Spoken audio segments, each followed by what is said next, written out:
Ladies and gentlemen, you're listening to This Is a Work, a monthly wrestling podcast about the WWE's pay-per-view events. I'm David Hensley, owner and creative director of Long Walk Productions, and here's your host, David Two Doggz Hayes. Take it away, Doggz.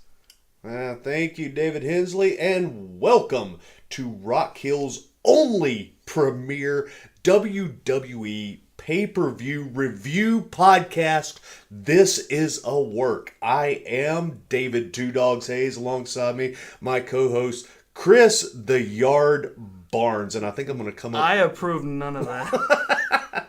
I'm coming up with a new name for you every time we do this. Oh, Lord. This month we're going to be reviewing the pay-per-view Extreme Rules. Now, for those that aren't in the know, this is a tip of the cap to the old ECW federation that Vince bought out, and people still have a knack for extreme and hardcore wrestling, so we dedicated an entire pay-per-view to it.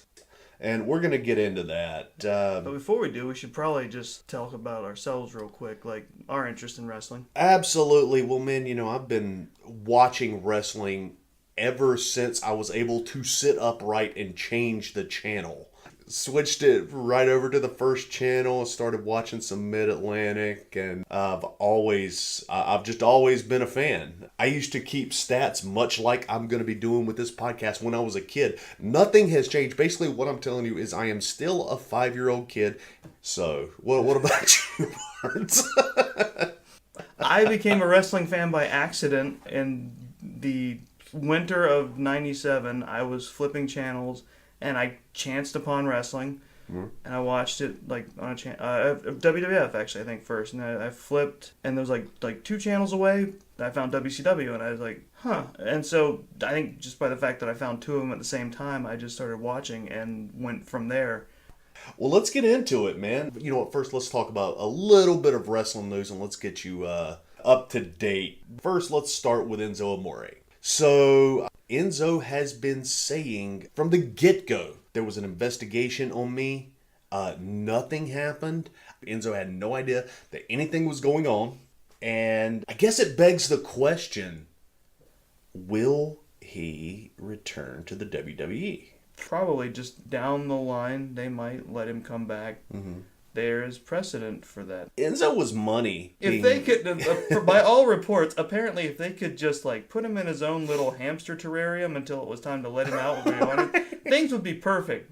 Because apparently problems only arose when he talked to anybody else. Right.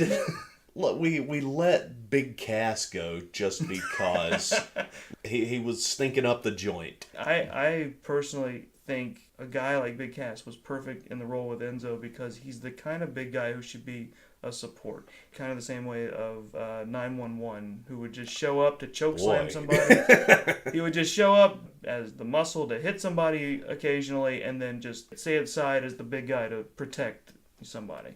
Personally, I wouldn't mind seeing Enzo come back and maybe teaming up with Baron Corbin. Yeah. Seeing as well, they're basically they just finished running the same angle. Kind of, yeah.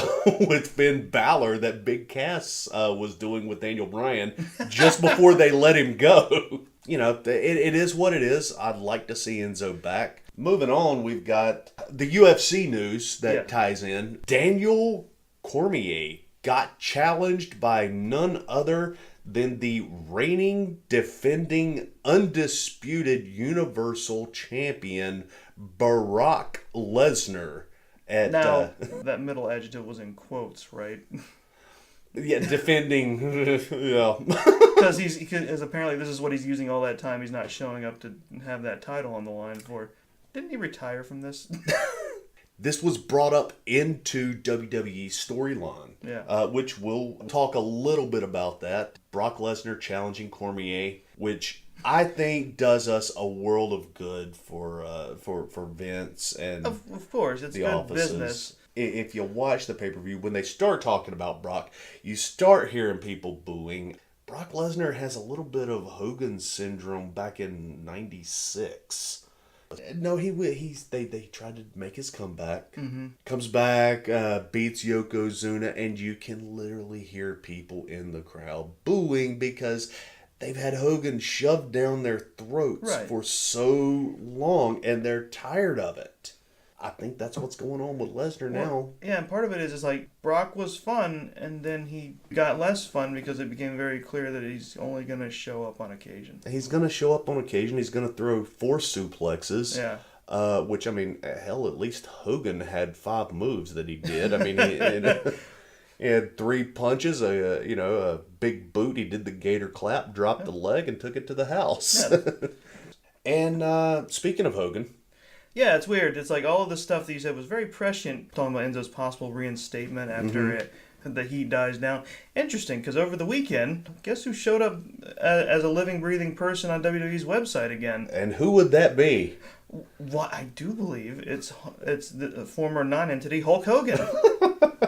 Been reinstated into the Hall of Fame. I'm happy about it. Yeah. Take the morality out of it. The guy has done a lot for the business, and I'm not a fan of Hogan at all. Never have been, and I think it's BS for him to have been taken out in the first place. Yeah.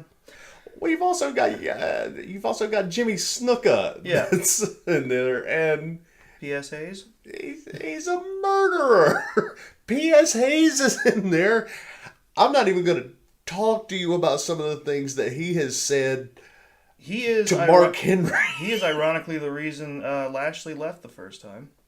You're kidding me. I did not know It's that. part of that. Let's get into this pay-per-view.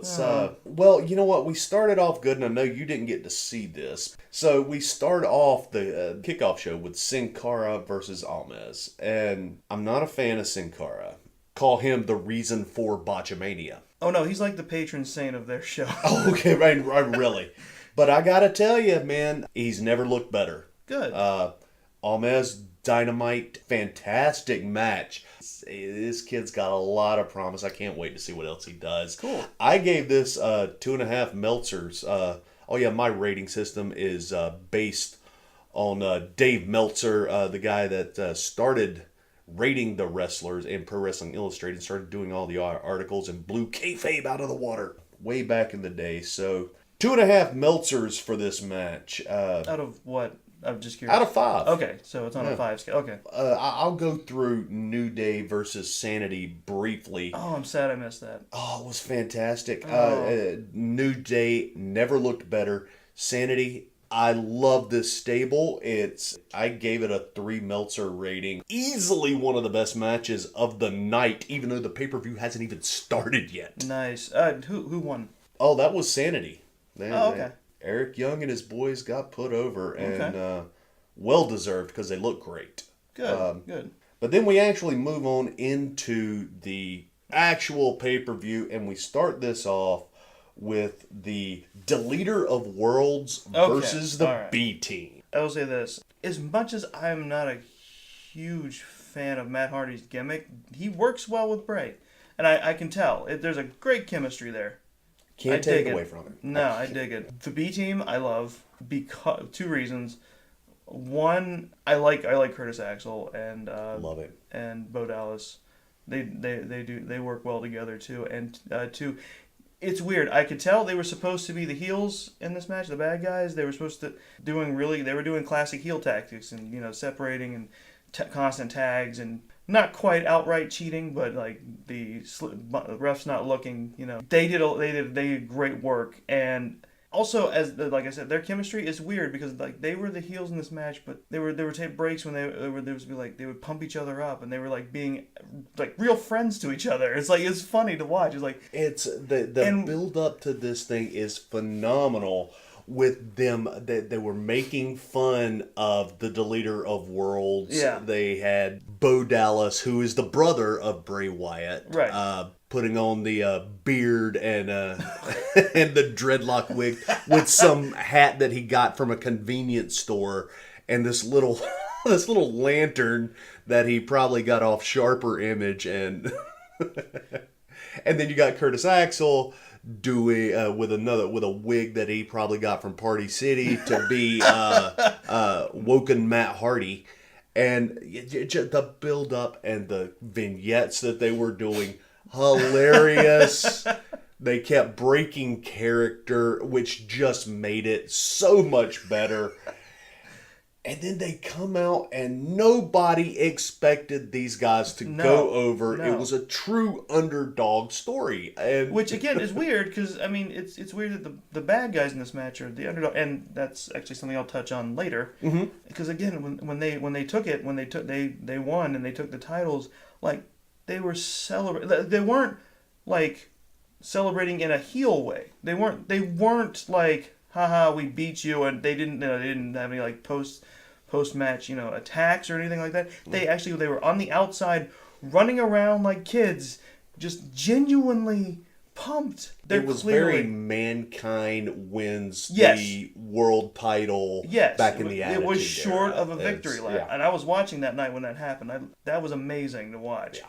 The lines that I got wrote down here in my notes when they're interviewed afterwards. Yeah. Oh, the post-show interview is it? Yes. Yes. Oh my gosh. Well, no, not even that. Just after the match, Charlie Caruso is up there on the ramp. Ask him how did they feel, and Curtis Axel drops the pipe bomb. He's, how do we feel? How do you think we feel?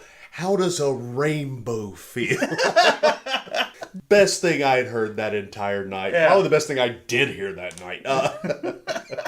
As far as I'm concerned, the B team gets an A+ from me. I got to go 3 Meltzers on this. Yeah. So I'm assuming like they're gonna ease towards being like faces, because you can't have guys running around acting like that if they're supposed to be the bad guys, because it's like they're not comedy heels. Like, yeah. They're when they're in I the think ring. they are now. Well, yeah, okay, maybe now, but it's like because they were all business in the ring. Right. That might be them moving Hardy and Bray Wyatt to doing things on their own again. I'm betting. It'd be nice because I'm really done with Matt Hardy. I understand that the broken / woken Hardy thing it's over, and maybe because I don't watch Impact and I don't have access to Ring of Honor, maybe I just don't get it. Really, the only thing I think that needs to change immediately about the B team is their theme, because I don't like it. Why? It's generic. It's just generic butt rock. You know what? It's inspirational. All I hear, these battle scars, whatever. It does not fit the team's demeanor, at least as of what I saw last night. It's, you know what? We're gonna get these guys to be a draw. We're gonna give them some more money, and we're gonna up the entrance music a little bit. But for right now, I think it's great. I have the same problem with Seth Rollins' music. It's just like it feels weirdly out of place for him. Yeah, although I will say that the crowd is into the music. Yeah, the burn it down. Maybe I'm wrong, but I tend to like the more unique theme songs. Theme songs are really up my alley in terms of things I really like about wrestling. I do, and too. I like the more unique ones. And speaking of theme songs and everything, I am going to take this quick opportunity to give a quick shout out to another podcast that has come up just recently. Some good friends of mine. Podcast with Jason and Mike. It's a podcast about old school wrestling, not necessarily just old school wrestling, just wrestling in general. They are fans of the old school and not necessarily the current product, but they're liable to talk about just about anything. They're about 4 episodes in right now. I gotta say, I absolutely love the podcast. But anyway, I wanted to put that out there real quick. So right after that, we go into a segment with Kurt Angle, once again talking about our wrestling news, with Brock Lesnar, saying that, well, we saw him on UFC challenging their heavyweight champion, and but he hasn't bothered to do this, that, and the other. And they made up some angle about how he had to cancel a match because Brock didn't want to show. They had to resurrect a classic angle where Angle. they had to resurrect the classic angle of the champ hasn't defended in long enough, and now we're going to strip him if he don't. Right. If he doesn't. If he don't. If he don't. The mention of the name Brock Lesnar, it's not as bad as the mention of Roman Reigns, but still, you hear this just all-encompassing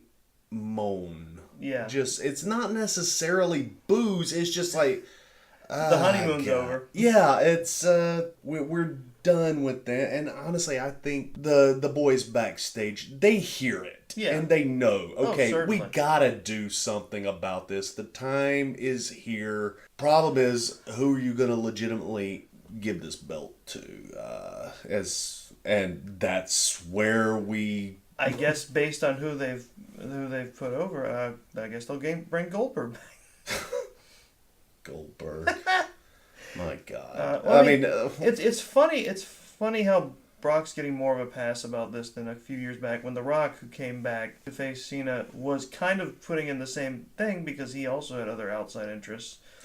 And it was like, via The Rock brings it via satellite, and it's like, right. I was like, The Rock caught more flack.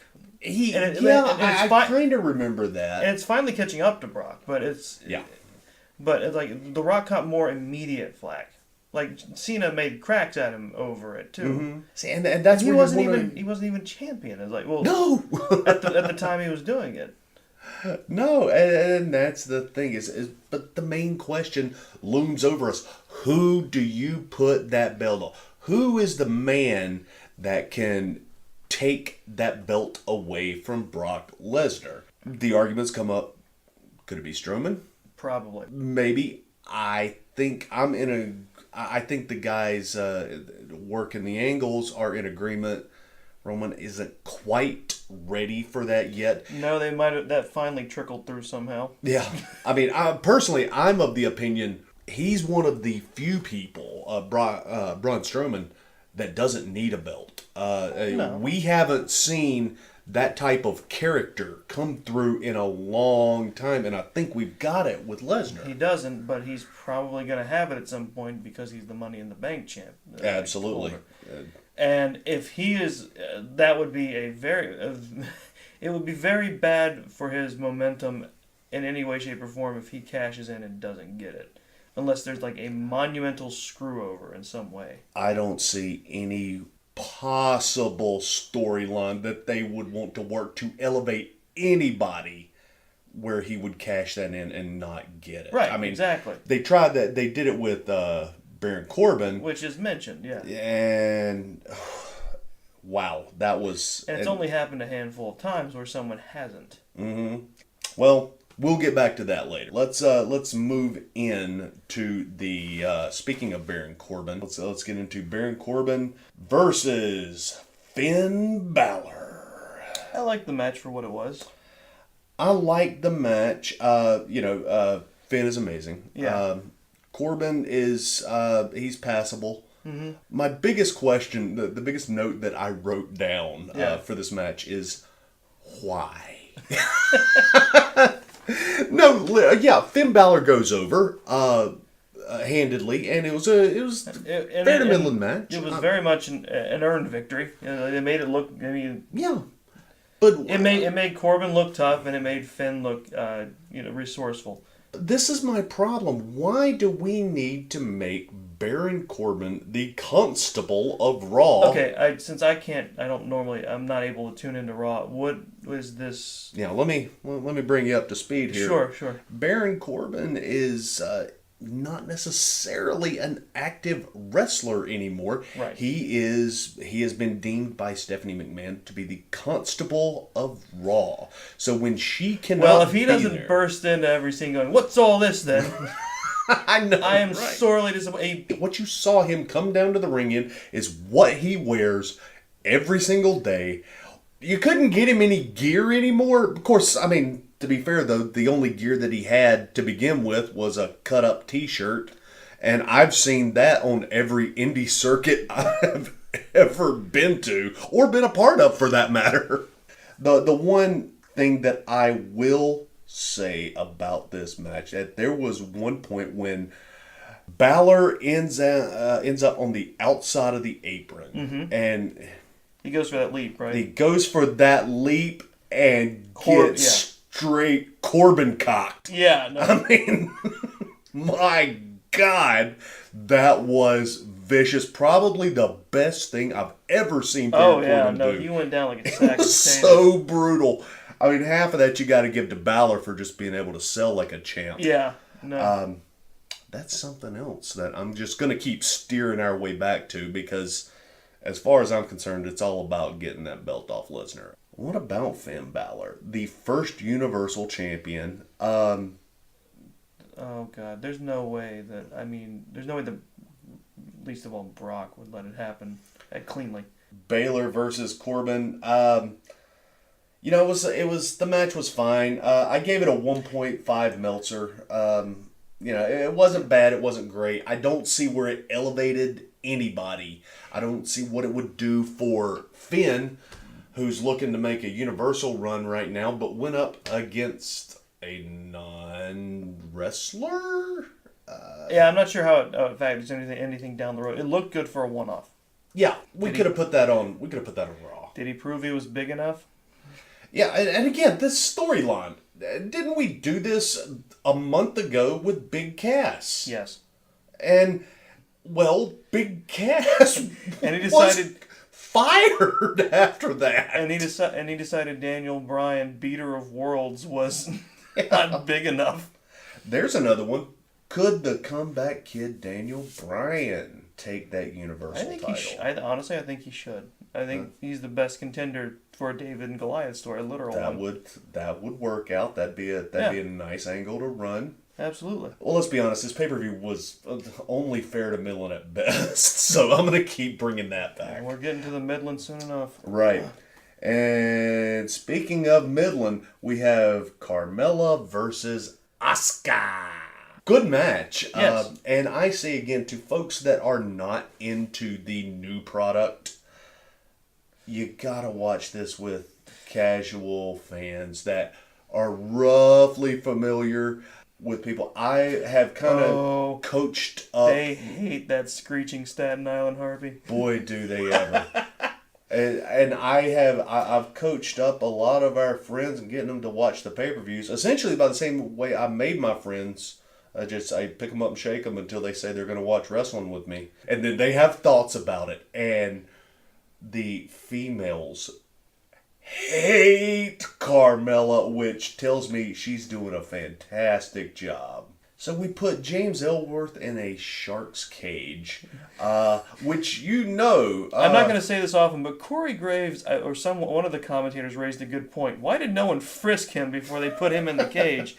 Well, if it's one thing, if history has taught me anything about wrestling in cages, yes, I have yet to see a wrestling match where someone said, "Well, I guess I'm in here for the duration," and they sit down politely and they wait. Sit down and they start hanging out with their iPhone and no, never happened.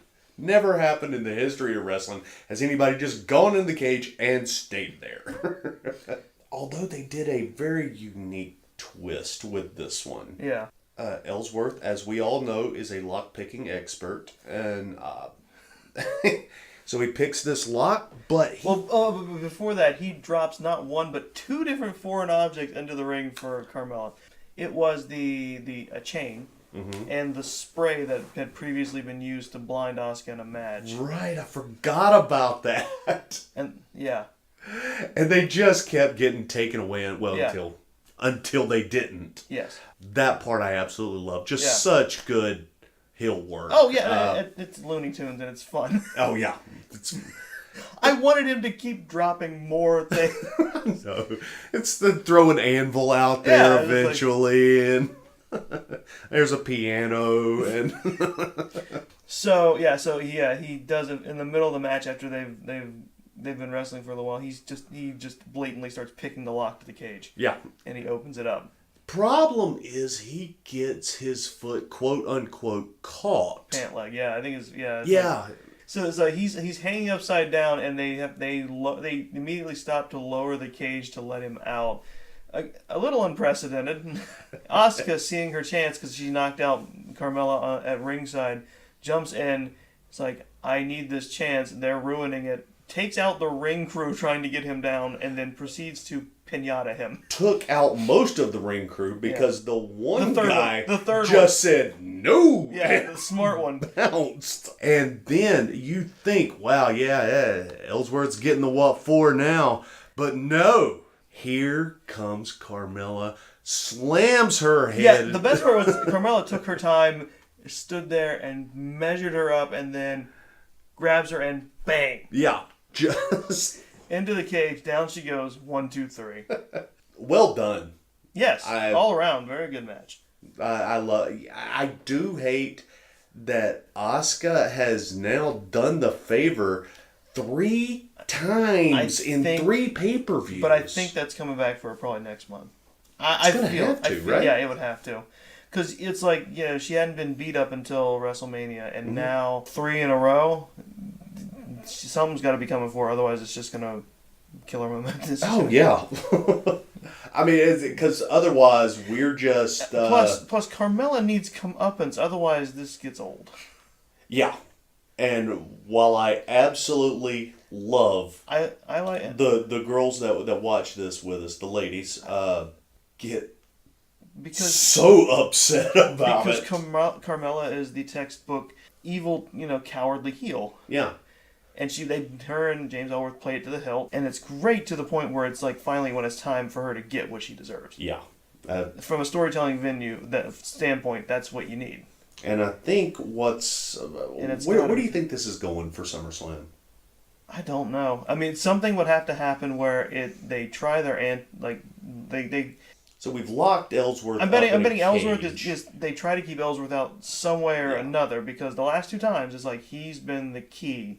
Or in the SmackDown recaps they showed, he's been the key to messing with Asuka. Do you think they're gonna go to the cell? I'm gonna say no. I think they might go for another stipulation where they try and keep Ellsworth out. Mm-hmm. He gets in, and this time finally it backfires in a way where it screws over Carmella. I think this is gonna have to be something that's just gonna even the odds. Yes. I think what we're going to have to see here is, seeing as we're using illegal, we can't say foreign anymore, but we can use international objects to... I'm pulling up a WCW Classic. You like that? Yes. Don't want to offend anybody. We're using international objects to try to win our match. So maybe this time, this is going to be James Ellsworth is banned from ringside. If he comes down, they'll make the stip. If he comes down, if he interferes in any way, then Carmella will be stripped of the title. Yeah, maybe. And then they're going to say this is going to be a Falls Count Anywhere, or this is going to be a no holds barred match where you can bring whatever you want. I would say like the way that they would probably plan it, if you do bar him in that way, it would be Falls Count Anywhere, so he could still show up. And then finally it would. That would be fun. And then finally it would screw them over. And we haven't seen a Falls Count Anywhere in a long time. No.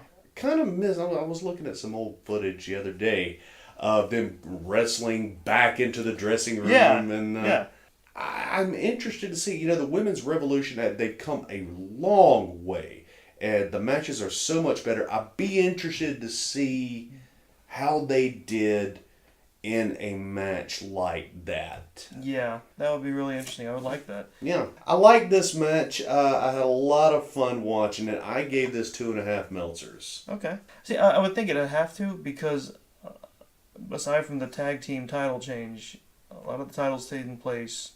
Most of the title holders are heels, and they're moving into SummerSlam. I think things are switching up at SummerSlam. They would. It's gonna have to. And I'll be quite honest. Like, this match is getting so heated. Yeah. Again, and this is where I play armchair booker. I would have moved this match up the card a little bit. Ahead of certain things for sure. Speaking of things that should have been slid down the card, we have Jeff Hardy versus Shinsuke Nakamura. Or as I like to call it, Jeff Hardy in the terrible, horrible, no good, very bad pay-per-view match. What a terrible night for Jeff Hardy's balls. If you wouldn't keep closing your eyes so people can see your cool face paint, you might have saw that coming. First of all, I did not expect I did expect Shinsuke to, because for some reason his favorite thing to do now is just uppercut people in the balls. I did not expect that to be a pre-match thing, and then he immediately hits his finisher and wins. All right, so immediate title change. Yeah. Shinsuke's got the title, and then he's celebrating, and then... Well, before we get into that, Okay. you know, in watching this, the last time Yes. that Jeff Hardy lost a match that quickly was in Impact Wrestling. Well, yeah, but that was kind of different circumstances. He was high out of his certainly mind. hope so. He was high out of his mind, and Sting got the word to just end this now. Yeah. I can't be the only one that thought of that when that happened. No, but he was lucid because he was playing his part, and when the ref got him up, he was like, "Yeah, start the match." I was like, he was telling him, like, "Yeah, start the match," and then it ended. And So that happened. 1, 2, 3. We have a new United States champion in Shinsuke Nakamura, and what happens? And you're getting used to that happening so fast, and then I hear voices, and out comes Randy Orton out of nowhere. Yeah, out of nowhere, he says. Walking to the ring, despite the fact not being scheduled to be there in his ring gear, which is always a pattern that bugs me. Yeah, me too. It's like, I know you can walk out in regular civics, especially to do what you actually did. Not Randy Orton. He doesn't own pants. Yeah. Because he spends his money on tattoos. He walks out there in his ring gear to Shinsuke, who smartly gets out of the ring, stands on the announcer's table to look at him as they have a stare down back and forth. And then when it was taking so long, I knew what was going to happen. Yeah. Because I saw Jeff Hardy trying to get up in the background, and then Randy turns his head. And I don't know if this was just to send the message that he's going to come after him ruthlessly, but he just takes Jeff Hardy, opens his legs, and stomps his balls. Yeah. And, you know what, I'm okay with this, because do we really want Jeff Hardy breeding anyway? Just as much as I'm not a fan of Jeff Hardy, it's just bad night for him. Why? I just wanted him to start yelling, why does this keep happening? Why are you guys booking it this way? There's a million sorry. things he could do to me. Just him start finding the nearest camera. I'm sorry, okay? But honestly... I don't think it means he's going after Hardy. I think he was sending a message to Shinsuke because he was like, I'm going to be as mean as you are and come after you or something. And Shinsuke, after he did it, he looks at Hardy and he gets worried. He looks genuinely sorry for Hardy. Now, I'm going to fast forward this a little bit because as we are recording this, it is a Thursday night. And I did not watch SmackDown, so... And I did. And let me tell you, sorry, spoilers coming, guys. Yeah, go for it. Randy Orton comes out, grabs Jeff Hardy again, beats him Oh up, my God. and then proceeds to stick his finger into that opening he has in his ear. Oh, the gauge? The gauge thing, and starts to pull on it. Oh, no. Okay, I take brutal. it back. I take it back. He's targeting Hardy and doesn't like him for what. Yeah, it's a Hardy party. So brutal. Wow. Okay. It's the first, and I respect Randy Orton. I think he's a hell of a talent. Yes. As far as watching him in the Viper character, whatever thing, right. Doesn't do a lot for me. Me neither. It's just kind of bland, honestly. Tuesday night, I was riveted. I was like, wow, that is the meanest thing I have seen anybody do in wrestling in a long time. And I don't even think you should explain it. You just keep doing it. Next time I want you to grab hold of his eyelids, and and then I just want you to turn them inside out and just. Like, Jeff Hardy should just keep demanding why he does it, and there's just no answer. None. Just like a Terminator coming after him. I'd watch that angle. Uh-huh. Hopefully we are watching that. I know. I can't do anything for this because there was no match. No. It was just a transference of the belt. It was like, give Shinsuke the title, and let's have Randy start his feud with Jeff, and the angry as possible. Yeah, I award no Meltzers, and may God have mercy on your soul. It could go somewhere interesting, and I think the point was like, here, give Shinsuke a title to run with. Yeah, because I honestly, I think the title at that point is just incidental, especially if you're gonna rip his ear gauge out. I think the reason Jeff let that happen is you can stretch those and they will go back. Yeah. So yeah. it's like I think he just pull it and then it'll look really devastating. Yeah, it creeped me out. Yeah, no, it was like you've already made an extra hole loop in your ear. Yeah, I mean, we're only going downhill. You from start here, messing with that and it just ups the cringe. It just brings new meaning to the song "Do Your Ears Hang Low." It's 0 Meltzers for this match. Honestly, you should just put like a not applicable. I wanted to, but just the way this whole card was stacked, I felt like I had to put a 0 there so I could bring down the average of the overall rating. We're getting there. And again, something else that should have been higher on the card: Braun Strowman versus Kevin by God Owens. So yeah, this is going to be an interesting match to talk about because I have complicated feelings about how this match went. Kevin Owens, we start this whole thing out and Kevin is being awesome like he always is. Yeah. Chicken shit heel running away. Well, I mean, and the thing about that is, okay, the problem I have with this is like they replayed the run up to this, and for the most part it was Braun Strowman basically going, I want you to fight me, and Kevin goes, no. Mm-hmm. And the entire thing is Braun Strowman is the technical good guy in this situation. What I don't get, the whole run up to this is Owens not wanting a match, Strowman wanting a match, so Strowman terrorizes him until he gets a match. That's not typically how those roles are supposed to work. But terrorizing him, and of course the Vince McMahon staple / favorite, person in toilet and latrine and porta potty getting shoved over. Right. But here's the thing, and this is how they're building us, and this is another reason I get to play armchair again. Right. This is another reason that I think that Strowman would be great for that Universal title, because the one thing that we always say about Brock Lesnar is Brock Lesnar does what Brock Lesnar wants to do. Same thing with Strowman. Strowman is doing what Strowman wants to do. But anyway, sorry, No, you're fine. You're fine. No, that is on point, and it's just I think that's the problem here. Is honestly watching this, like I was like, Kevin Owens is reacting not in an evil way here. He's reacting normally. When faced with a guy like that who goes, I'm gonna fight you, it's like, no.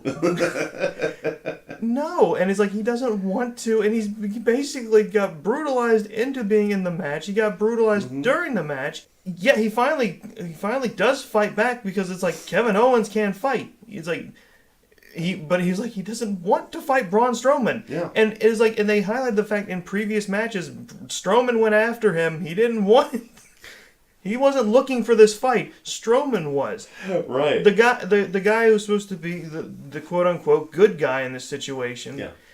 And so, like, I thought it was perfectly reasonable for Kevin Owens to handcuff him to the rope, go kiss my ass, and try and get out of the ring. And then, but he didn't go fast enough, of course. Yeah. And Strowman catches up to him, and an impressive and very impressive display leaps to the top of that cage. You can say whatever you want to about Strowman. I stopped and said, whoa. He is a freak of nature. Yeah. I mean, the things a man that he does, a man of that size should not be able to do. And that's equally impressive in a match with Owens, who is in like the Bam Bam category of agility. Absolutely. Both of those men doing what they did in that match, amazing. Mm-hmm. And then we get to the spot where good guy Braun Strowman has Kevin Owens on top of the cage, and he choke slams him out of the cage onto the announce table, which was absolutely amazing and looked great. It was devastating.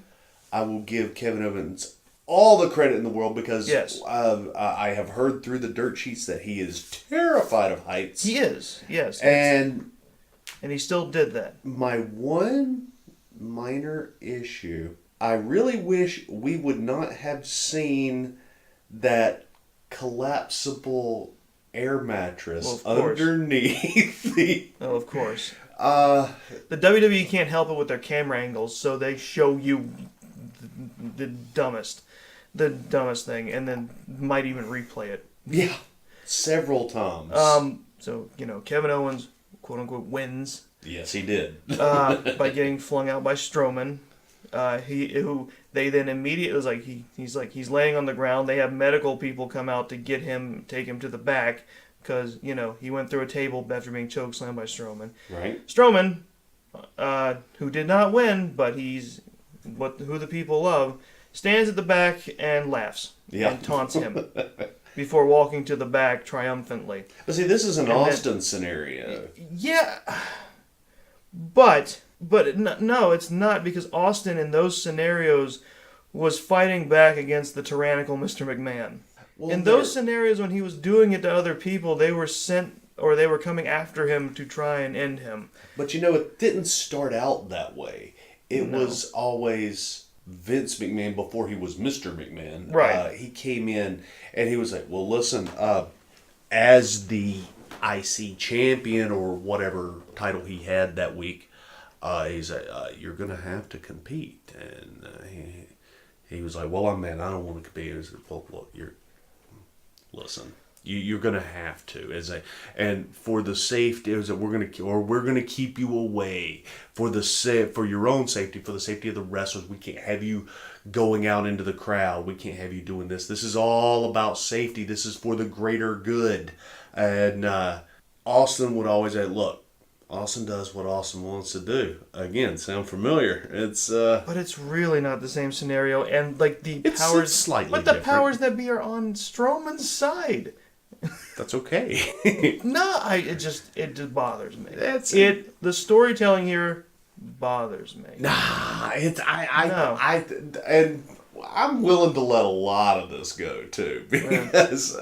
And it may be, but I'm willing to let so much of it go is because, well, going back to the pay-per-view on whole was just so. Yeah, no, I'm saying in its own little vacuum of space, it's a good match and it's great, and it's like the story they told, as much as I don't like it, went without a hitch. Right. But I don't like the story they told, because every bit of it screams to me, Kevin Owens was the underdog in this match despite being the supposed heel. Right. And the good guy won by dismantling the bad guy who really never seemed to stand a chance at all, barely. But see, we don't want... Look, I know what Strowman is. Strowman's the monster. He's the monster of the people, basically. And I get that. But the storytelling here is convoluted. Well, it's all. Well, this is wrestling. Here especially, it's convoluted. Now, hey, hang on here especially. I have seen. I know. I have seen an angle that is only referred to as the Katie Vick angle. Oh, I know. But at least the story there was terrible, but straightforward. Was it? Yes. Because, did we really need that? No. But it was terrible and straightforward in the sense that it was clearly defined who was, and in that situation, Kane the Monster was the good guy. Right. He was victimized in a way by Triple H, the heel at the time. I would argue he victimized Katie Vick. Triple H deserved everything coming his way, even though he didn't get it. You're right. No, you're absolutely right. Kevin Owens was like, I don't want to wrestle you. Yeah. And Strowman couldn't take no for an answer in an era when no should mean no. Do you think? You know what? I'm not even gonna. Kevin Owens was wrestled without his consent. Time's up. God, if Kevin Owens tweets a hashtag Me Too. Did Enzo Amore book this match? No. That's my contribution for the night, folks. Thank you. No, because he would have been out there with a microphone the whole time shouting over the match. So next up, we've got another vignette with the B team while Roman Reigns is preparing for And his again, match. this is why I don't think they can stay heel. They run up to Roman Reigns and they're like, if we can do it, you can do it too. You gotta believe in yourself. Be part of the B team. Yeah. Yeah. Yeah. And Just fantastic. And Roman did his part, which is nothing. actually, this is the one time when he actively enhanced it by staying the deadpan mouth breather that he is sometimes. Exactly, and that's what made this even better. I just figured it out. Roman Reigns is a reincarnated version of Lance Storm that cannot wrestle. Wow. Actually, the only way this could have been enhanced further is if Roman Reigns hadn't been there, but a cardboard cutout of him had been. I know it's 6 of one, half dozen of the other, but Yeah. So after that vignette, we go on to the Bludgeon Brothers versus Team Hell No, sans Kane. well, and that would be because earlier in the night, we had a good something I hadn't seen in a while in WWE. A locker room attack, a backstage attack. Yeah. Where the Bludgeon Brothers decided, you know what, we're just going to beat the crap out of him right now. Yeah. Which ended with Kane's leg getting slammed in the door Right? with the hammer. I felt like we could have done something else to push that home a little bit. Maybe. But Daniel Bryan was very impressive holding his own for as long as he could. And then Kane did make it to the ring. And it went on for a little longer. But then again, it just ended with them being overwhelmed because they were already hurt. Right. And the Bludgeon Brothers retaining. Yeah, and look, I like the Bludgeon Brothers. I think the gimmick is good. Where are we going here? What's our end game? It's they're not that over, but they keep winning. They're kind of like a watered down version of Demolition back in the 80s. Yeah, I can see that. I like the guys, but it's not a terribly interesting gimmick.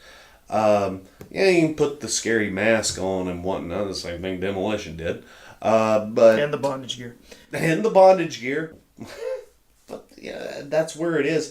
I personally say put the Wyatt family back together. I don't know if I necessarily want that, but I say give it a little more time, see if they can get it to go somewhere, and then maybe fold them back in.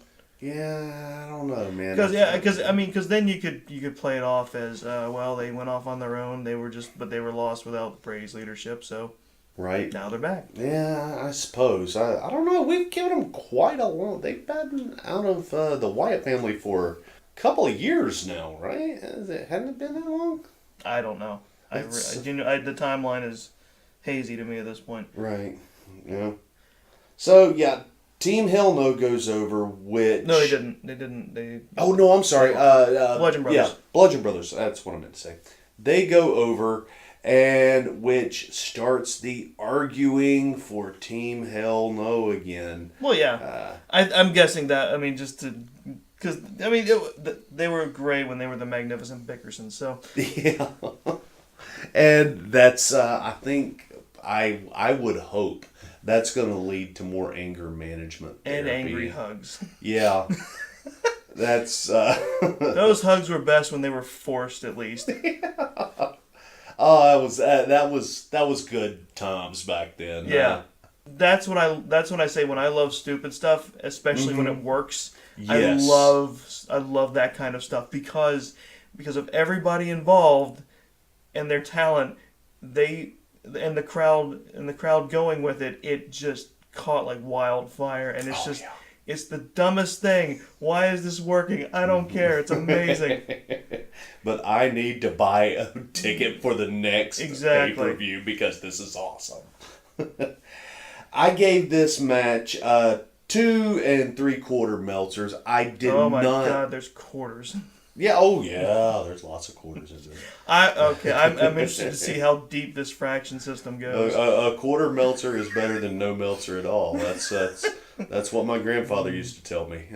2 3/4 Meltzers, man. I didn't hate the match. I thought it was a really good match, especially with Brian doing his underdog thing. Rowan and Harper can go. I'll never take any. They are ridiculously talented and move so well for big guys. Yeah, and they've got the chops basically. I'd like to see some more. I'd like to see Luke Harper get a little more body weight on him. Mm-hmm. He feels very big cast to me. Just tall. That's like his claim to fame is he's tall with a beard. Grow it out enough where he can just wear it like a suit and just walk to the ring like that. Because a beard suit would be better than the very next match that we had. We have. Oh God. Our savior, the one that Vince and Triple H have decided this is going to be the one to beat the one. Bobby Lashley, Mr. No Eyebrows himself, versus the Roman Empire Roman Reigns. My God. I did not know until watching this particular match that Roman Reigns' armor now has him in silhouette doing the Superman punch. I don't know how long it's been like that for a while. You haven't noticed that? No, and now it just annoys me more. Yeah. And that's insane. It will, because it's been that way for a hard minute now. You know how we referenced the 5 moves of Doom earlier? Yeah. Roman has less than half of that. He's got 2. It's so... I mean...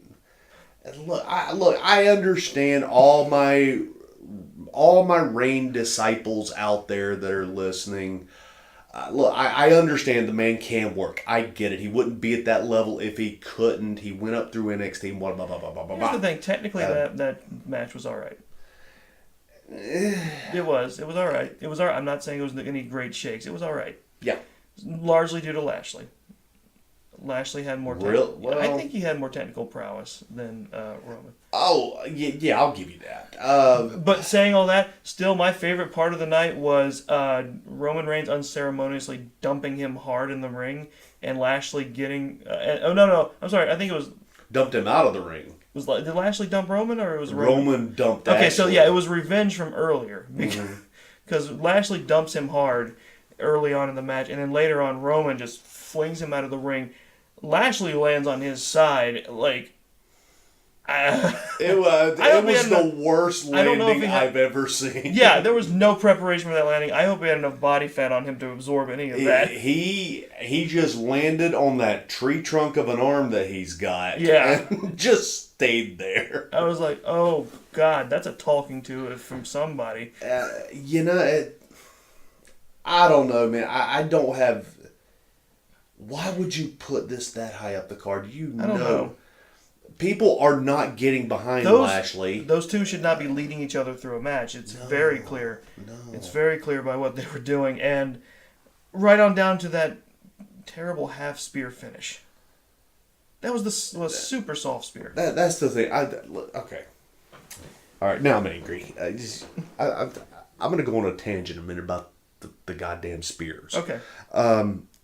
Haven't we seen this enough? Everybody and their grandmother does a spear now, and I think we're done. I think we got it. I think we're done with it as a finisher, at least. Yeah. I mean... Unless it's a surprise, where it's when you can throw 6 DDTs in a match... Yeah. And 1 spear handles the business. No, come on, man. We gotta move past this. Well, I mean, all those head drops, that was nothing. That one run into the guy's stomach, that's what stopped it. Yeah, it takes the wind out of you. You can explain anything away. It takes the wind out of you with the hard hook on the inside cradle there. And, sure. That'll get you a 3 count. I mean, you got to get out of the ring pretty quick because they're going to pop up. Right. But, of course, not in this case. Oh my God.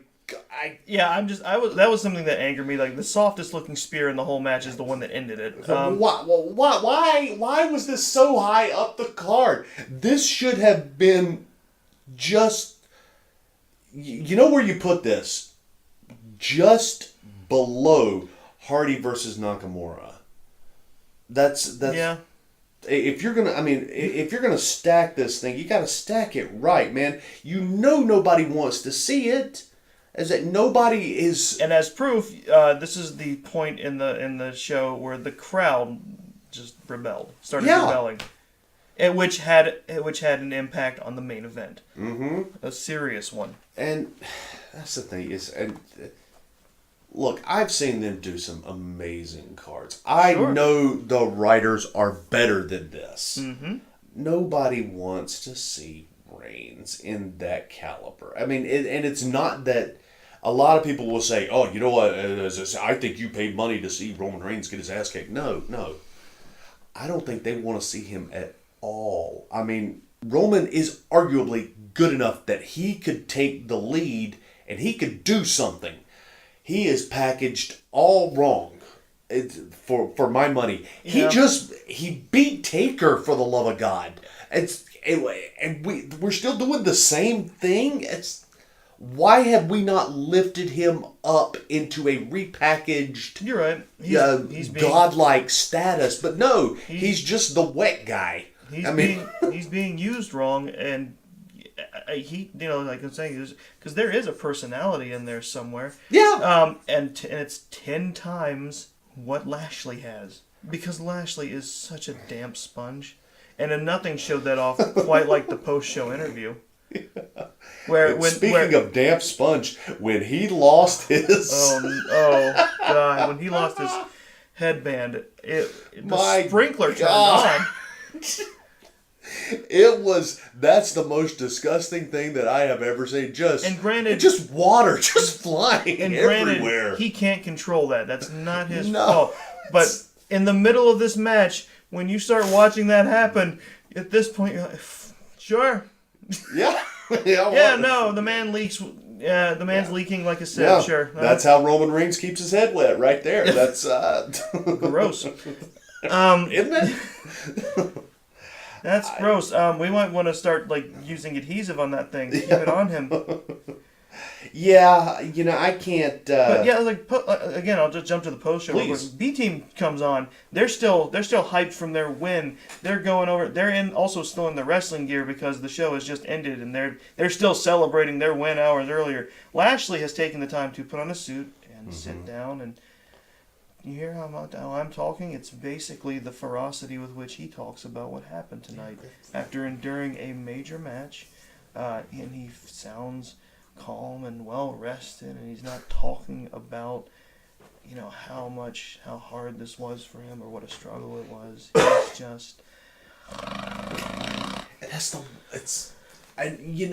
the thing, and I understand that post show is supposed to be, well, this is like your half shoot half work part of the segment. Sure, but look, that's the way he is when he's kayfabing too. Yes. So this is.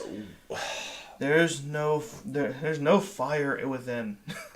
When I think about the amount of money that they spent on him to come back, Vince owes me money. Look, it's you can put me and James Ellsworth as a tag team and pay us both that much money between us, and man, we're gonna do a lot better than that. I'll tell you that. Y'all will be like Santino level of over. Oh, are you kidding me? They will love you. Oh, don't get me stuck. Put me over there with the B team. By God, nah, they ain't ready for that. So I can't do anything for this match. In fact, I gave it. Because when it was originally on, I came in late, so I just had missed this match. So I rewatched it later. Mm-hmm. And on the WWE Network, really the only controls they have are play, pause, back up 10 seconds, forward 10 seconds.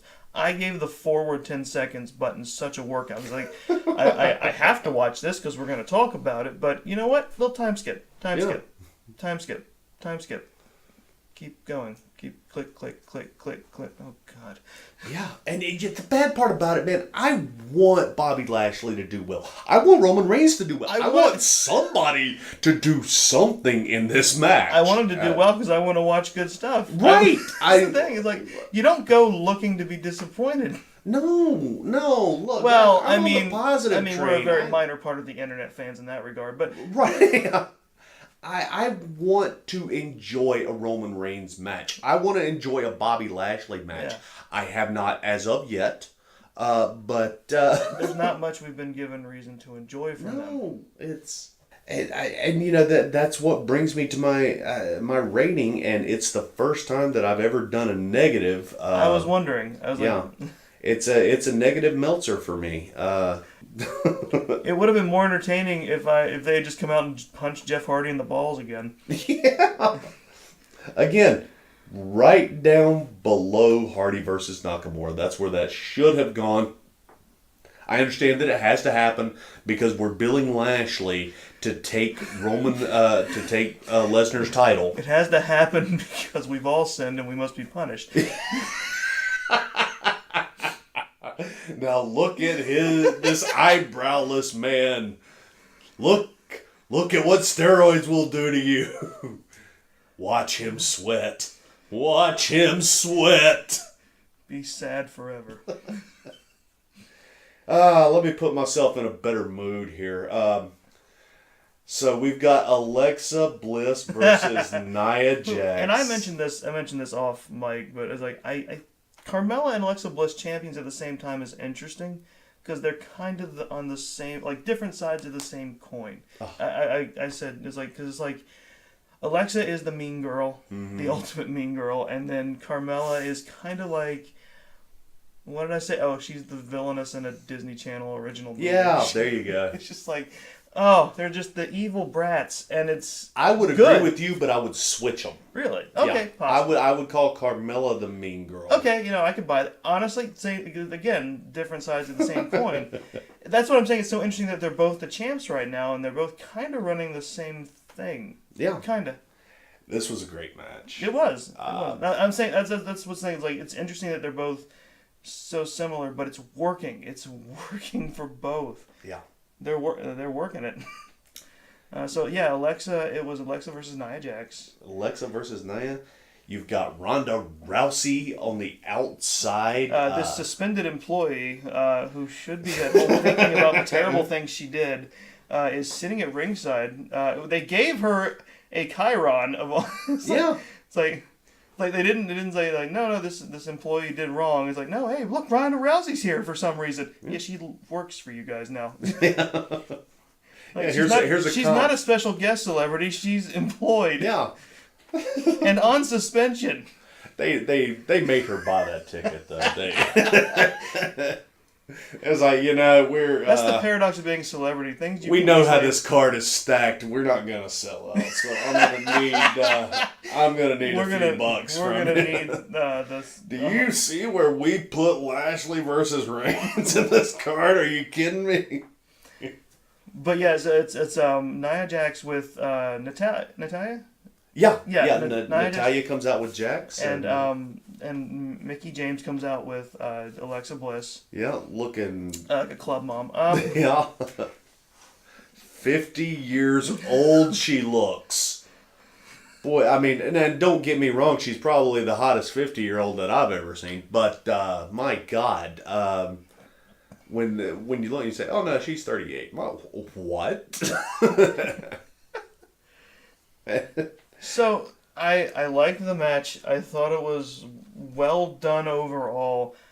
I think they did good with the Extreme Rules. They made liberal use of the weapons. They had some really funny spots. Go ahead and talk about the first one, which was they knock Nia down and they immediately run out to start getting weapons. Mickie starts pulling. Alexa starts grabbing weapons out from under the ring and passing them to Mickie. Nia intercepts each one, tosses it in the ring. Just yanks it out of her hand. And this went on for a couple of minutes. Yeah. There's a kendo stick. Alexa, despite the fact that I'm pretty sure she could see Nia doing it, just like, here's another one. Hit it. Is it working? No. You know what? Stay the course. Keep passing me stuff. That's. So despite some really great stuff, I think I'll just go ahead and just say my big qualm was they were pulling punches hard. Yeah. They had these tremendous windups, and then they would go, and they would stop themselves, and it's like I understand. It's like this is probably their first real in-depth. No, it's not. That's the really bad not? part because Alexa's been in a Hell in a Cell match. Just before, something scared them about going full force with the weapons, and we saw that a few weeks ago with Ronda hitting Alexa with the briefcase. yeah, Pulling that punch bad, and yeah. I don't know who's in charge. I know at one point the female trainer was Fit Finley. I don't think that's the case anymore. Yeah. But somebody needs to get on these girls and say, look, Connect. you need to lay it in there. Yeah. You're just gonna have to. It's like they're just, and at one point that led to. This was an unintentional one, but Mickie James rearing back to hit Nia with a Singapore cane, and she hit Alexa in the head on the backswing. And Alexa, being the champ that she is selling it and not giving. Here's the thing: Alexa got hit harder than Nia because she comes down and gives it just a light swing on Nia. And gives Mickie the worst look. It just, what the hell, woman? Honestly, the best weapons spot of the night was Nia throwing. Was it Alexa or Mickie? One of them got thrown onto one of the aluminum trash cans and crushed it. Yeah, I believe that was Alexa. Okay, yeah. That looked great because because those cans always flatten out easy and it just looks tremendous. And the Shades of Attitude era when they had like the aluminum cooking pans and they were selling those like crazy because they had the cheap trash can lids and they were again super soft swings, but still it's just as like that I was a pass on because those always look terrible. Yeah. There's not like I remember seeing those in the Attitude era and you could hear it reverberate, but it just looked like nothing. It was like. Yeah, but no, I absolutely agree with you. If you're gonna do a hardcore match, I need you to get real about this. Yeah. And and that's gonna lead me into another point in the main event. There used to be back in the 90s a thing about if you would get hit with a chair. Yeah. Back in say the mid 90s, maybe late 90s even, if you got hit in the head with a chair and you put your hand up to block, like every rational human being does. It's an instinct. It's an inborn instinct for people usually. But if you did that back then, you were considered a puss. Yeah. And yeah, I'm gonna need the ladies. Yeah, it's like you're a wrestler. I need you to. I don't need you to go back that strong. No. But I'm gonna need you to take a little hit off the attitude juice that we're drinking here. Right. You got to commit. And yeah. It's just it's the only thing that took me out of the match because everything else looked great. Yeah. Up until the point where that suspended employee ran into the ring and ruined everything. Yeah. No security. Where was security? Yeah. This lady's just storming around the ring like she works there or something. It's so Ronda interfered on behalf of Nia Jax and then took down Mickie James. And again, I don't know what happened to Natalya. I think she got taken out somehow too. Natalya did get taken out. Yeah. I don't remember exactly. I can't remember because I knew by the end of the match she was a kind of a non-factor. I personally, you're joking about the security thing, but I honestly think that would have done nothing but enhance the match. If they'd have grabbed 3 or 4 people, and she gets to throw a couple of them off, but sooner or later. But I mean, that's the thing. Again, weirdness with the storytelling. She's suspended. Right. She bought the ticket to be there, but if she's buying the ticket to be there, she's a fan for that night. Yeah. She shouldn't be jumping the barrier. Right. Now, in other times they've done it. when wrestlers have gotten close enough to the people there suspended, it's like they'll take a swing. They'll have a back and forth. They'll fight a bit. They don't jump the barrier. Right. And it's like, because now it's like that I would consider that a fan has jumped in. Security should be on them now. Yeah. Like, and yeah, Ronda being Ronda should have fought them off. Yeah, you get a couple of them, but then you get overwhelmed and you get dragged taken out to the back and you get taken to dragged wrestler out Stone jail. And, dragged out Stone Cold style, Right. She could be smiling the whole time too. That would be great. Sure, absolutely, because I got you. Yeah, I got exactly. you. Because I love those times. It's like because Stone Cold be walking out like the night in jail's worth it, fucker. Mm-hmm. Yeah. Oops. There you go. Nah, that's okay. I'm getting fined. You say whatever you want. It's going to have an explicit warning anyway. So we got Bliss versus Jax. Good match. And furthered the story. I can't say anything bad about. I can't even say anything about bad about Nia. Yeah. Which I've been guilty of being very critical of her being dangerous in the ring. Yeah. I was saying that she's doing And things that maybe she's that- not maybe- ready for. And maybe that could have gotten back to her and them somewhat about them stressing the importance of being careful. You think she And got my emails? No. Wait, you have her email? I've got everybody's email. Oh Lord. Restraining orders inbound. It's come up. It's come up. But yeah, no, I'm betting that like they could have gotten back to him. Like, be careful, and it's just not the face or Right. stuff like that. And it's just like maybe they were like, okay, we need to be careful, and then they just kind of took that too much to heart. You may be right. But And then, again, that's a point about that I'm going to bring up in the main event. But right, but now, match was good. It furthered the storyline. Yes. Between all three of these ladies. And Bliss picked up the win over Nia, Yep. which is pretty profoundly setting up Ronda versus Bliss, probably getting a SummerSlam. Possibly, maybe even a three-way battle, which Could have been. I think... I would love to see that. Yeah. And I think Nia deserves another chance. Yeah, absolutely. I I mean, would love to check that out. Yeah. That'd be great. I gave this match 3 1/4 Meltzer. I liked it. That's it's one of the highest ones that we had on this card. So next up, AJ Styles versus Rusev. Okay, I do have things to say about this match. And again, this goes back to storytelling was weird. Yeah, very weird. Here's the breakdown. Because it's like we just decided. It was like, well, we don't really have anything for Styles to do. Just give him Rusev. Yeah, here's my giant theory about what's about to happen because of this. Yeah, you're right. I think AJ's AJ's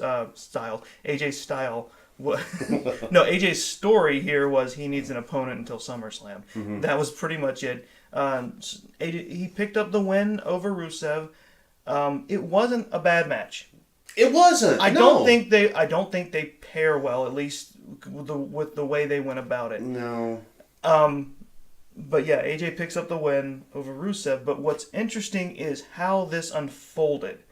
Because Rusev, again, ostensibly the heel. Now, the crowd's responding to him, and I think that's a reason the way things went down the way they did. Because it looked, for the most part, in the ring, it was Rusev's story. And Rusev's story is he was wrestling to his best to legitimately beat AJ Styles. Mm-hmm.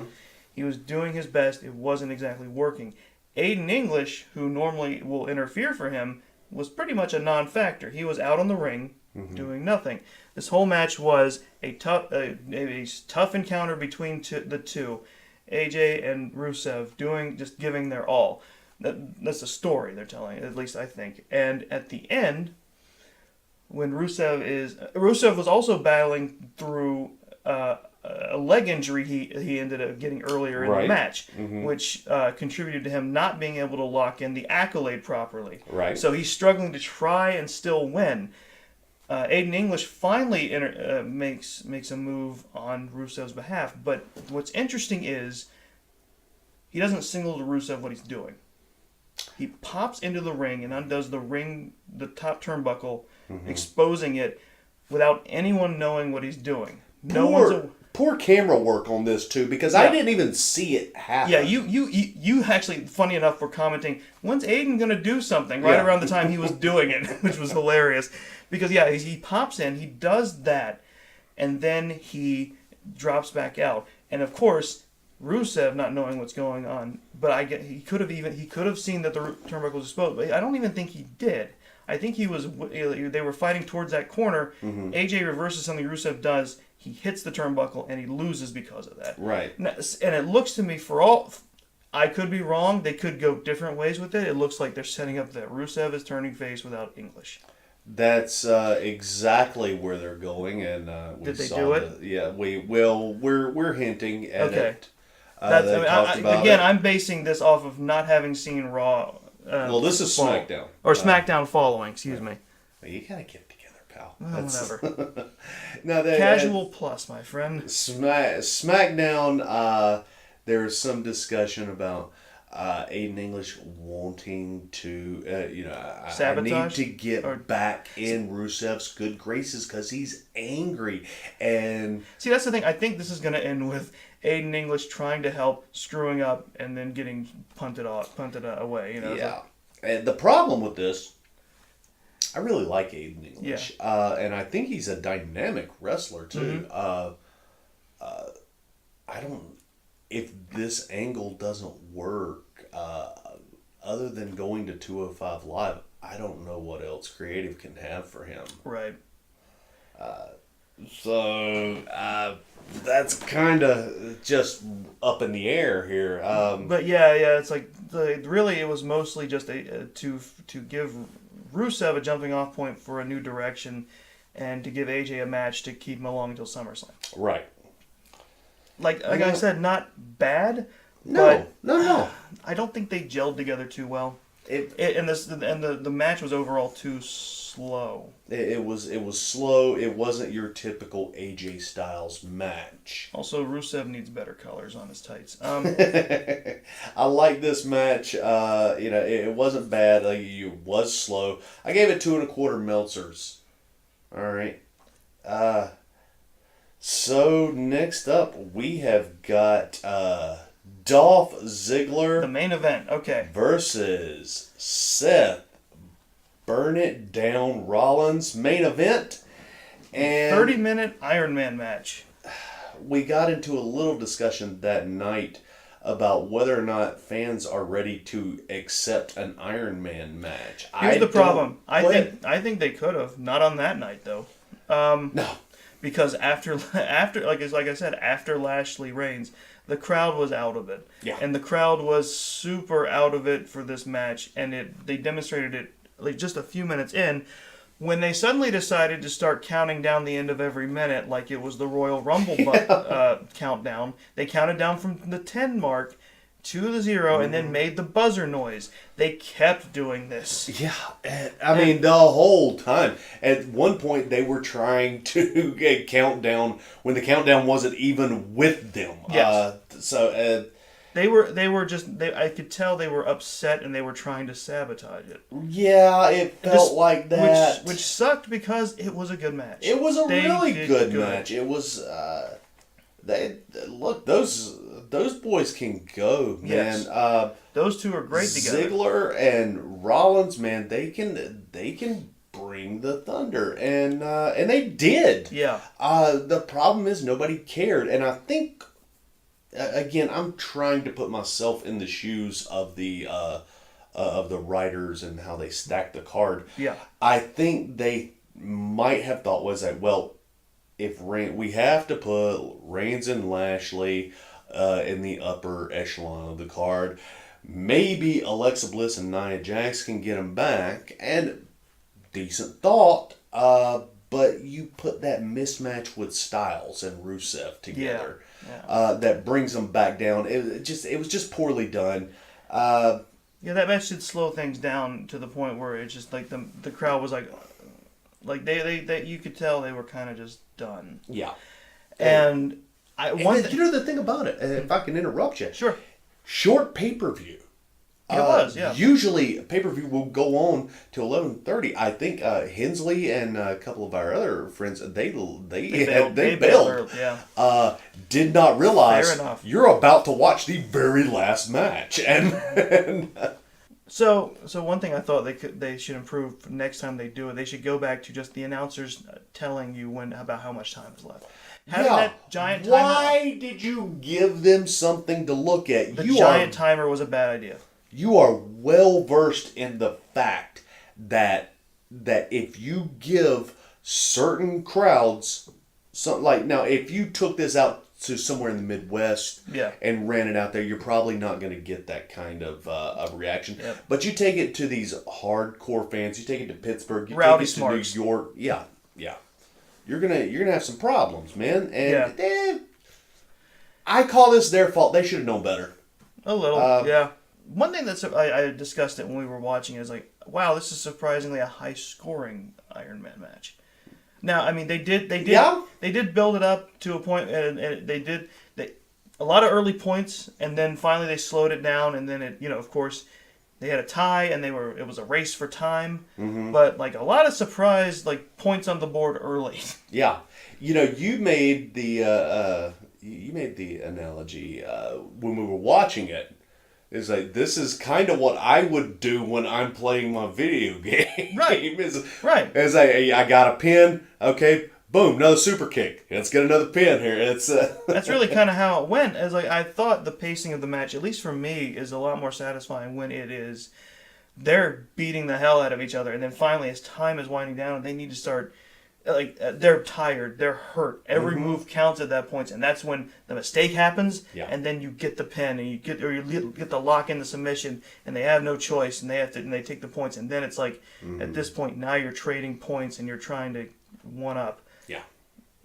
And but what they did was still good. They kind of did it in the reverse way, I thought, but it was still good. It was very good. They did great. I love Dolph's tights, by the way. Yeah, absolutely. I loved the match. I gave it 3 Meltzers. So I'll tell you the end real quick. They traded back and forth until finally they were tied at 4 each. And just as Seth goes to get his 5th point, the buzzer runs out. Yeah. It's a tie.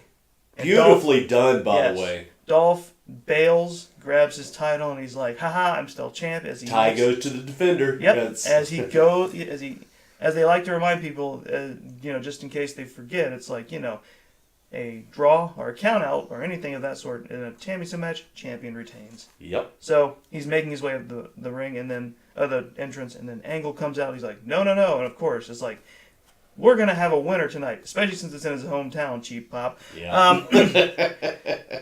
So he gets back in. Seth is raring to go. He is immediately distracted by Drew McIntyre, knocked silly, loses. Yeah. Ziggler wins legit and gets the hell out of town. Beautifully done. Yes. I wish the crowd had been into it. Yeah. But again, I attribute all of that to stacking of the card. Just looking at this, I've got it written down here on my paper. Just looking at it, just mixing some things up here, and you've got yourself a damn fine card. Oh, yeah. Absolutely. I mean, and I'll even say Reigns and Lashley has potential to be good. Yes. Just not quite that far down because we know what to expect with those cats. Right. Overall, I gave this whole pay-per-view 2 Meltzers. Okay. I was a little bit disappointed. Below average is probably about right. Yeah. Not terrible, but below average. Yeah. I can't say And like I said, it's like bad about it per se. Storytelling, except the stacking is the way some of the matches were not great. The storytelling was uneven and weird, and it's like, unless you have a definite plan for where this is going. Yeah. On its own, it's like, I don't know what this is. It felt thrown together. A little. And I'll be honest, if this is the kind of thing they come up for with Extreme Rules next year, they should just stop calling it Extreme Rules. Because as I pointed out during the Dolph match, Seth Rollins match in particular, it's like Dolph got cracked in the face a little bit, and he had a little bit of a bloody nose. It's like, I realized that was the first time I'd seen blood all night in an Extreme Rules pay-per-view. It's like, I know they've cut that back. They're trying to keep it out of sight as much as possible, but this is the Extreme Rules pay-per-view. This is the nod, like you said, to ECW and the Attitude Era, and it's like, you had a weapons match that was bloodless. Yeah. It's like, and funny this that is you the should one bring that up, because the very next night on Raw, Drew McIntyre versus Roman Reigns, and Roman Reigns gets opened up. And it's like this. I think hard way, but still. It's the one pay-per-view where you should be, where it's not like you shouldn't, maybe, okay, fine, not gratuitous, but you should let it go. Mm-hmm. Like, these are people who are fighting in extreme rules for very important reasons to them. People are gonna get opened up, I think, you know? It's supposed to feel like it's extreme. Right. You know, it's like, I'm not saying wrap barbed wire around the ropes that particular night. I'm saying it. I'm not going to stop you. That's your call. If you want to slip a C4 board in there, sure. But it's like, let them bleed a little. Yeah. Show how important it is that they're willing to bleed for it. At least in the main. Yes. At least in the main. And it only happened in the main a little bit and by accident. And it was a hard way. So yeah, it's like, I really wish Money in the Bank had been our start, but we'll never hear that one. Yeah. But maybe next month will be better. Right. I'm hoping. Which is going to bring me to my top 10 rankings as far as this pay-per-view goes. I base my rankings on how I think how good a character we have. Sure. How good their athletic prowess is, their in-ring work, and their promo use. Along with Vince's win-loss record, titles, and so on. Nerd. I know. I've been doing this garbage since I was a child. This has been my way of doing things ever since then. It hasn't changed. Super nerd. So, get bent. That's, so coming in at number 10, just making it into the top 10, we have Daniel Bryan. Don't know quite how this happened, but actually I kind of do because these are Vince's boys. Eric Rowan comes in at number 9 over Daniel Bryan. Let you marks sink that one in. Well, I mean, just like the match, he went over Daniel Bryan. Right. Coming in at number 8, we got Charlotte Flair, baby. 7, our main eventer for the evening, Dolph Ziggler. Mm-hmm. Which brings us to number 6, our other main eventer, Seth Rollins. Number 5, we have the other Bludgeon Brother, Luke Harper. Again, I'm not saying that my system is perfect. I realize it's flawed. Give me a break. Coming in at number 4, we have Mela is Money Carmella. Shinsuke Nakamura comes in at number 3. Like a swift kick, like a swift punch to the balls. The Monster Among Men, Braun Strowman, brings us to number 2. And the WWE Champion brings us to number 1 in AJ Styles. You notice somebody that has been left off of that top 10, which should be there, but is not. Rusev, because it's his How day. Dare you?